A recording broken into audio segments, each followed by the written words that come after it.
આ ન્યૂઝના પ્રાયોજક છે CSC બાલ વિદ્યાલયા।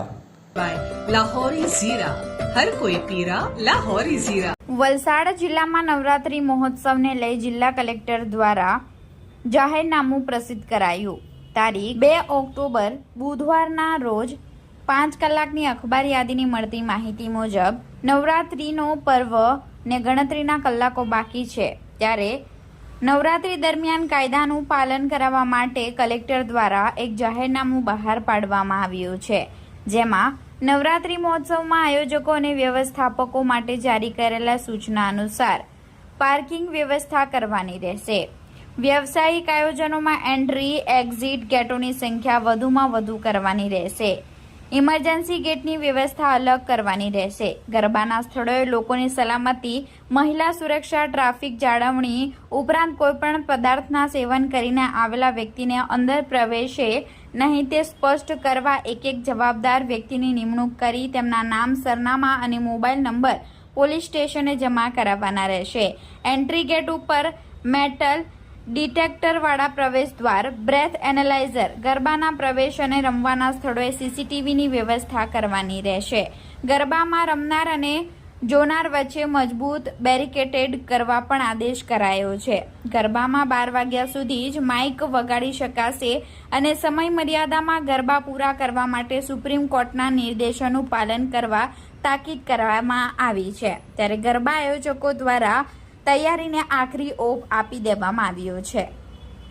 હું ભાસિન દેસાઈ, નાવિલ પરિવાર વલસાડ ગરબા આયોજક કમિટી તરફથી આજરોજ જે બેઠક મળી હતી માનનીય SP સાહેબ તથા કલેક્ટર, ડેપ્યુટી કલેક્ટર મેડમના અંદર, એમાં જે કોઈ સૂચનાઓ આપવામાં આવી એ મુજબ અમારા જે મંડળનું આયોજન કરી રહ્યા છે એ લોકો દ્વારા તમામ જેટલી પણ એમણે વ્યવસ્થાની કહી હતી ઓલરેડી અમે છેલ્લા ઘણા વર્ષોથી કરતા જ આવ્યા છે કે CCTV કેમેરા, ફાયર એક્સટિંગ્યુશર, મેડિકલની ટીમ હોય કે પછી પ્રાઇવેટ સિક્યુરિટી, દરેક વસ્તુનું અમે એકદમ ઝીણવટથી ધ્યાન રાખીએ છીએ। તદુપરાંત અત્યારે જે મહાસફાઈ અભિયાન અંતર્ગત જે કોઈ બી ગરબા ગ્રાઉન્ડ જે ચોખ્ખા રાખવાની સૂચના છે એ પણ અમે વર્ષોથી કરતા જ આવ્યા છે કે ગ્રાઉન્ડમાં ડસ્ટબિનોની વ્યવસ્થા હોય અને જ્યારે પણ ગરબાનું એટલે કે મીન્સ ગરબા જે તે દિવસના પૂરા થાય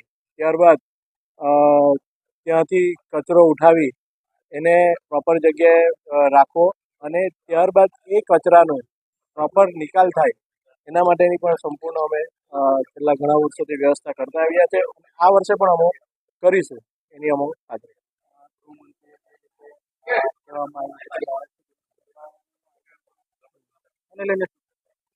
એના લઈને એક સારું ડિસિઝન છે, પરંતુ અમે એવું માનીએ કે જ્યાં સુધી આપણે ટાઈમ લિમિટમાં પૂર્ણ કરી દઈએ તો બધાને જ બીજા દિવસે પણ ઘણા નોકરી ધંધે લાગવાનું હોય તો એ સારી રીતે આપણે મેનેજ કરી શકીએ અને એના લીધે બીજા કોઈ પણ પ્રકારના નુકસાન ન થાય એનું પણ અમે ધ્યાન રાખીએ।